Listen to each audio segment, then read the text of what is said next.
प्रभाग क्रमांक 5 महाविकास आघाडीच्या ठोम प्रचार घोडदौडीने विरोधकांचे धाबे दाणाले।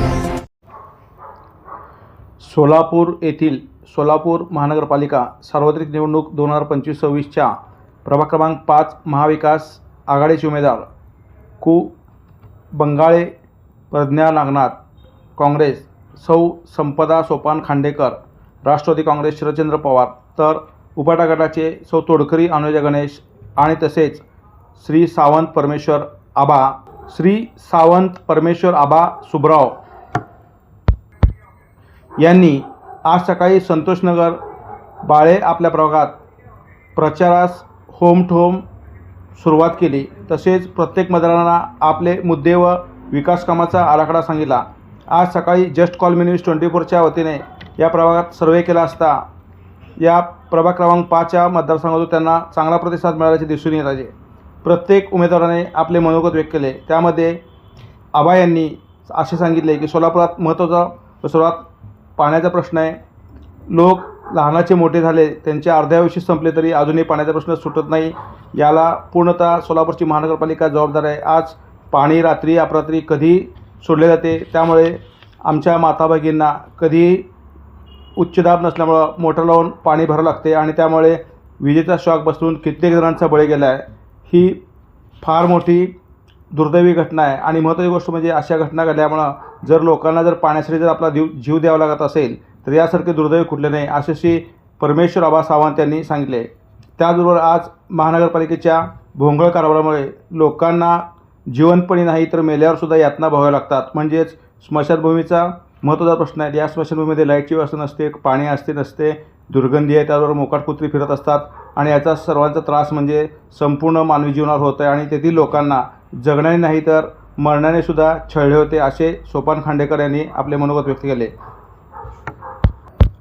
जर माणसांना जिवंतपणी नाही तर मेल्यावरसुद्धा जर यातना भोगाव्या लागत असतील तर अशा जगण्यामध्ये काय अर्थ आहे। आणि आपण ज्या प्रतिनिधींना अगोदर निवडून दिले, महापालिकेत सत्ता जी होती या अगोदरसुद्धा केंद्रामध्ये सत्ता होती, राज्यामध्ये महानगरपालिकेमध्ये भाजपाची सत्ता होती, परंतु या महानगरपालिकेच्या भोंगळ कारभारामुळे कुठेही विकास दिसलेला नाही आहे आणि ह्या प्रभागामध्ये असंख्य समस्या आहेत। त्याचबरोबर सगळ्यात महत्त्वाची आणि जिव्हाळ्याची समस्या म्हणजे स्मशानभूमीचा प्रश्न आहे आणि तो अजूनही सुटत नाही। अजून बऱ्याच ठिकाणी समस्या आहेत असे सोपान खांडेकर यांनी सांगितले। त्याचबरोबर आज महिलांना स्वतःच्या पायावर उभं करून देणे फार महत्त्वाचं आहे आणि महत्त्वाची गोष्ट म्हणजे जर महिलांना स्वतःच्या पायावर उभं केले तर त्यांना एक आधार मिळेल, रोजगाराची संधी उपलब्ध होईल आणि महिलांचा सर्वांगीण विकास करण्यासाठी त्यांना आधार देणे गरजेचे आहे आणि त्यासाठी आपण प्रयत्न करणार असल्याचे उमेदवार सौ. अनुजा तोडकरी यांनी सांगितले।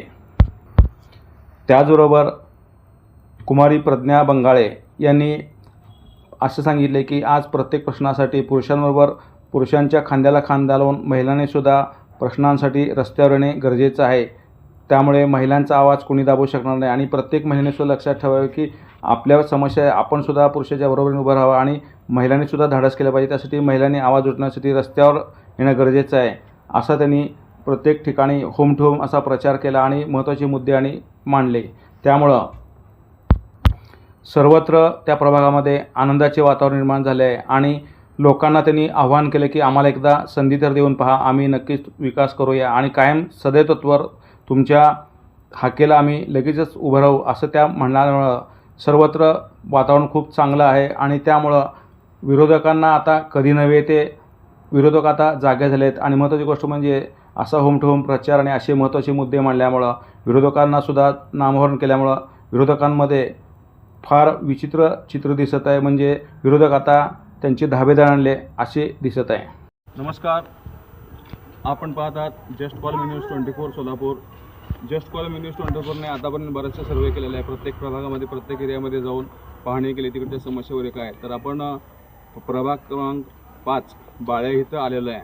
बाळे येथील काही इथले जे मंडळी आहेत, उमेदवार आहेत, त्यांचं मत काय आणि त्यांचा अजेंडा काय असेल। साहेब, तुमचं नाव सांगा। मी आबा सावंत, शिवसेना उद्धव बाळासाहेब ठाकरे या पक्षाकडून मी सध्या उभा आहे। आतापर्यंत आपल्या बाळे भागातील 1992ला हद्दवाढ भाग झाला, यानंतर या भागाचे पहिले आमदार उत्तम प्रकाश खंदारे झाले। त्यांनी पाण्याचा प्रश्न त्यावेळेस सोडवला. परंतु त्यानंतर जी पाण्याचा बोंगळट कार्यक्रम चालू आहे ती आता जे राजकीय पक्ष आहेत भारतीय जनता पार्टी यांनी आम्हाला गेल्या विधानसभेला किंवा त्याच्या अगोदरच्या लोकसभेला त्यांनी आश्वासनं दिलं होते की तुम्ही आम्हाला निवडून द्या. त्यांनी जनतेनं त्यांना निवडून दिलं, परंतु बाळे भागातील पाण्याचा प्रश्न, मूलभूत सुविधा, भाजी मार्केटचा प्रश्न ही सुटलेला नाही. बरं. कारण आता सध्या बाळे भागामध्ये कमी दाबानं पाणी येतंय आणि लाईटचा भोंगळा कारभार चालू असतो. कारण बारकी मोटर लावल्याशिवाय पाणी येत नाही. बरं. जमिनीवर तर येत नाही ना, वरती तर लांबच राहिलं. बरेच लोक वरती दुसऱ्या तिसऱ्या मजल्यावर राहायला आहेत, परंतु पाण्याचा इतका बिकट परिस्थितीत लोकांना समोर जावं लागतंय. एखादी मोटर चालू केली तर त्या मुलांना किंवा महिलांना मोटरचा शॉक बसू शकतो. तर आम्ही ही सगळे बाळ्यामधील जे आमच्या मूलभूत सुविधा आहेत ती मूलभूत सुविधा यशस्वी करण्याचा आणि ती काम करण्याची गवाही देऊन आम्ही आज मतदाराच्या समोर होम टू होम या माध्यमातून आम्ही प्रत्येक मतदारापर्यंत आम्ही पोहोचतोय. बरं बरं. मग तुम्हाला म्हणजे असं म्हणायचं आहे का सोलापूर महानगरपालिकेचा 2019 पासून सगळा भोंगळा कारभार आहे? कारण का तर पाणी, नळ, संडास, त्यानंतर स्वच्छता, रस्ते, अतिक्रमण ह्या मूलभूत सुविधा आहेत. जर मूलभूत सुविधा लोकांना मिळत नसतील तर ह्या सत्तेचा काहीतरी दुरुपयोग केला पाहिजे, काहीतरी भाकरी फिरली पाहिजे, लोकांना काहीतरी नवीन चेहरा मिळाला पाहिजे, असं तुमच्या त्याबद्दल काय मत आहे तुमचं? तुम्ही प्रश्न चांगला विचारलेला आहे. कारण त्यांनी सत्तेमध्ये केंद्रात, राज्यात, सोलापूर महानगरपालिकेत सर्वीकडे त्यांची सत्ता आहे. आश्वासने द्यायची एक आणि नंतर ना गोरगरिबाकडे आणि मतदाराकडे पाठी फिरवायची ही त्यांचा अजेंडा आहे भारतीय जनता पार्टीचा. भारतीय जनता पार्टीच्या पाठीमागं लोकांनी विश्वास ठेवला होता, परंतु त्या विश्वासाचा घात भारतीय जनता पार्टीने केलेला आहे. म्हणजे भाजपा ह्यामध्ये सपशेल म्हणजे वरची मंडळी चांगली आहेत, पण ह्या भागातील काही इकडचे जे राजकारण चालू आहे, इकडचे आमदार लोकप्रतिनिधी वगैरे त्यांच्यामुळं भाजपा पूर्णपणे सुविधा देण्यामध्ये नापास झाली असं म्हणायचं का तुम्हाला? मी आता होम टू होम या माध्यमातून प्रत्येक गल्ली फिरतोय, प्रत्येक नगर फिरतोय. आज तिथल्या लोकांना, नागरिकांना ती नरकात गेल्यावर सुद्धा एवढा त्यांना भोगाची पाळी नाही, ती आता सध्या जिवंतपणे त्यांना भोगाची पाळी आहे. कारण त्यांनी टॅक्स भरतात, पाणीपट्टी घेतात, सफाईपट्टी घेतात, सगळे जे काय महापालिकेची सुविधा आहे त्याच्या पूर्ण कर वसुली केली जाते, परंतु नागरिकाला त्याला तिथल्या सुविधा म्हणजे पोच केल्या जात नाही. जनता जी कर भरते त्या करातनं जो महापालिकेला निधी उत्पन्न होतो तो निधी आणला जातो आणि इथले लोकप्रतिनिधी त्या निधीवर स्वतःच बोर्ड लावतात. म्हणजे स्वतःच्या घरातली कमाई करून घरातली कमाई किंवा प्रॉपर्टी विकून बोर्ड लावतात की मी स्वतःचं काम केलं. म्हणजे असं नाही आहे की कारण का तर ही सगळा सरकारचा म्हणजे जनतेचा पैसा आहे, आमचाच पैसा तुम्ही आम्हाला व्यवस्थित देत नाही. व्यवस्थित पैसे जाऊ सोडा, तुम्ही बोर्ड लावता जसं काय तुम्ही स्वतःचे पैसे काढल्यासाठी तुम्ही ह्या निधीतून काम केलं ह्याबद्दल जनतेमध्ये तीव्र नाराजी. बरोबर आहे का नाही? बरोबर. कारण आतापर्यंत जी विकासाची कामाची बोर्ड लावलेत, आता एका पुढाऱ्यानं लावलं असतं तर दुसऱ्या दिवशी तिथं दुसऱ्या पुढाऱ्याचा बोर्ड लागलेला असतो, विकास गेला गारवाच्या गांडीत. जनतेला फसवायचं कसं ही शिकावं भारतीय जनता पार्टीकडनं. कारण मी गेले 1995 पासून हद्दवाढ झाल्यापासून ह्या भागामध्ये मी प्रत्येक नागरिकाच्या समस्यासाठी रस्त्यावर उतरलेला आहे, आंदोलनं केलेली आहेत. रस्त्यासाठी म्हणजे महापालिकेत सुद्धा आम्ही वारंवार तक्रार केलेली आहे, ते मोर्चे काढलेले आहेत, ते आंदोलनं केलेत. परंतु ह्यांची सत्ता खालून वर असल्यामुळे आमच्यासारख्या कार्यकर्त्याला महापालिकेत सुद्धा दाद दिली जात नाही. म्हणून आम्ही जनतेला एकच विनंती करतोय की आमच्यासारख्याला तुम्ही निवडून द्या आणि महापालिकेत आम्ही तुमच्या प्रश्नाचं पूर्ण निवारण करून तुम्हाला सुविधा देऊ. कारण का तर उभाटा सेनेचे जे आहेत महिदाराव स्वीकार भैया यांचं पण काम बघितलं. सत्तेत एक निष्ठावंत शिवसैनिक म्हणून रस्त्यावर उतरतात. परवा महानगरपालिकेनं त्या पार्क समोरचा बस स्टॉप काढून टाकलं होतं. त्यावेळेस भैया जे आंदोलन केलं होतं, प्रताप चव्हाण, लवजी गायकवाड वगैरे असे जे कार्यकर्ते, निष्ठावंत कार्यकर्ते, म्हणजे निष्ठावंत कार्यकर्त्याला न्याय मिळत नाही, त्यामुळे निष्ठावंत कार्यकर्त्यामध्ये खूप नाराजी आहे आणि त्यामुळे निष्ठावंत कार्यकर्ते स्वतःच्या ह्याच्यावर उभारलेले. बरोबर आहे ना? तुम्ही चांगला प्रश्न विचारला आहे सर. कारण पार्क चौकातलं बसस्टँड जे होतं, मी 1983 पासून रिक्षा चालवत होतो आणि आता सध्या चहा ऐकतोय. चहा ऐकणारा पंतप्रधान होऊ शकतोय, मग मी चहा ऐकणारा बाळे भागातला एक लोकप्रतिनिधी तर होऊ शकतो का नाही?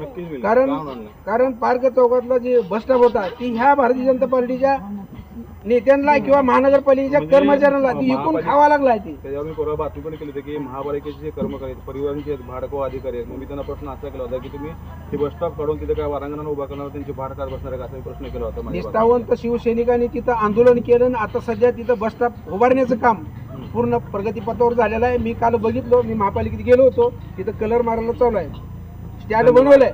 कारण ती निष्ठावंत शिवसैनिकाचा आवाज तिथपर्यंत पोहोचलेला आहे. म्हणजे त्याच्यामुळे आज निष्ठावंतांची कुठेतरी किंमत आहे. निष्ठावंतांना न्याय मिळतो, पण उशिरा मिळतो, पण न्याय मिळतो आणि आपल्याला तो नक्कीच न्याय मिळेल. येणाऱ्या निवडणुकीमध्ये आपल्याला सर्वांना खूप खूप शुभेच्छा. धन्यवाद. उभे राहिले आहेत त्याबद्दल तुमचं काय मत मांडा, तुम्ही जनतेला काय आव्हान करणार आहे? बोला. नमस्कार. मी सर्वप्रथम जनतेला माझी ओळख करून देते. मी प्रणा नागनाथ बंगाळे, महाविकास आघाडीकडून आमचं पॅनल उभारलेलं आहे.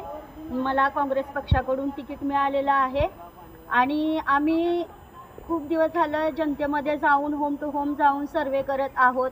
जनतेमध्ये तीव्र नाराजी दिसून येत आहेत. रस्त्याचे प्रश्न आहेत, पाण्याचा प्रश्न आहेत. जर पाऊस पडला तर जनतेला घरातून बाहेर निघता येत नाही, अशी परिस्थिती आम्ही बघितलेली आहे. त्यामुळं जनतेचा रोष आहे आणि मी नागरिकांना आवाहन करते की तुम्ही आमचं पॅनल सगळेजण नवीन आहेत, पहिल्यांदाच सर्वांना उमेदवारी मिळालेली आहे आणि त्या संधीचं जनतेनं आम्हाला मत देऊन सोनं करावं आणि आम्ही तुमचे प्रश्न सोडवण्यासाठी आतोनात कष्ट करणार आणि तुमच्या आवाजाला आमचा प्रतिसाद तुम्हाला मिळेल आणि तुमच्या ज्या काय अडीअडचणी असतील, प्रश्न असतील, त्या सगळ्या मार्गी लावण्याचा आम्ही प्रयत्न करतो आणि तुमची कामं करण्याची संधी आम्हाला देण्यासाठी आमच्या पॅनलला बहुमताने निवडून द्या, हीच मी सर्वसामान्य नागरिकांना आवाहन करते. बघा, ताईंचा आवाज एवढा जोरात. अशा प्रत्येक महिन्याने जर रस्त्यावर उभारलं प्रश्नासाठी तर नक्कीच बाकीच्यांची धोबीपछाड होईल आणि प्रत्येकाला मतदार हा राजा आहे आणि प्रत्येकाला मतं मानण्याचा अधिकार आहे आणि प्रत्येकाला निवडणुकीला उभारण्याचा अधिकार आहे. कोणी कोणाचं तिकीट कापू शकत नाही. त्यामुळं सगळ्यात महत्त्वाची गोष्ट म्हणजे ताईंनी जे खणखणीची उत्तर दिलेलं आहे, असं प्रत्येक महिलेने उतरावं असं मला वाटतंय. सर्व महिलांना ही विनंती आहे की आमच्या पॅनलमध्ये 3 महिला आहेत, त्यामुळं महिलांच्या ज्या काय अडचणी असतील किंवा ज्या काय समस्या असतील त्या पण आपण मार्गी लावूयात आणि महिलांनीही आम्हाला सहकार्य करा आणि सर्वसामान्य जनतेनेही आम्हाला सहकार्य करा. धन्यवाद. नमस्कार.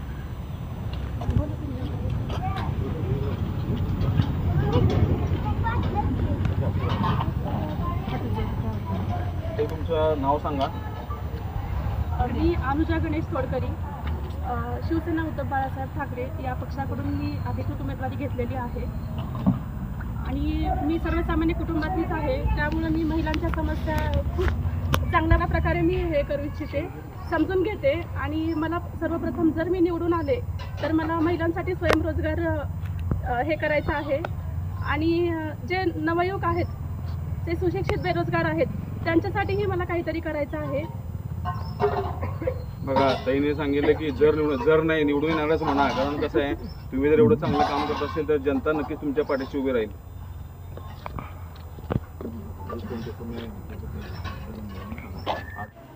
खांडेकर साहेब आता इथं आपलं मत मांडतील.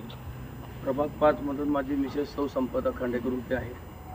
राष्ट्रवादी पक्षाने सर्वसामान्य कार्यकर्त्याला उमेदवारी देऊन न्याय देण्याचा प्रयत्न केलेला आहे.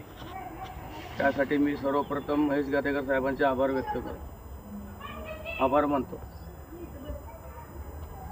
या भागातील जे काही लोक आहेत म्हणजे इतर पक्षाचे की आम्ही रस्ते केलो आणि ड्रेनेज नाही केलो असं म्हणतात, परंतु या भागामध्ये या प्रभाग 5 मध्ये झोपडपट्टीचे एवढं हे आहे की तिथं स्वच्छता अजिबात नाही आहे.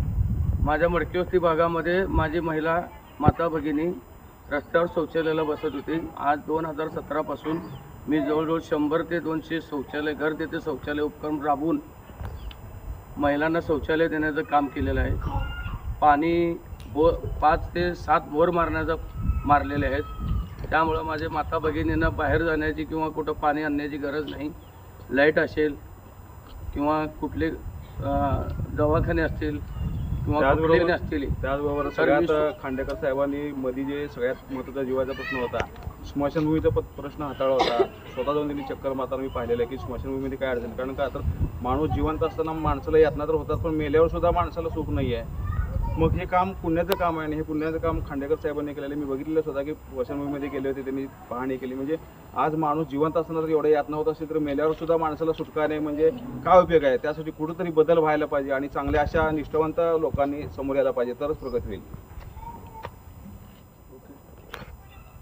जस्ट मी कॉल आमच्यासाठी आमच्या प्रभागामध्ये आल्याबद्दल सर्वप्रथम हेमंत निंबरकी सरांचा मी आभार मानतो आणि चॅनलला सुद्धा मी आभार व्यक्त करतो.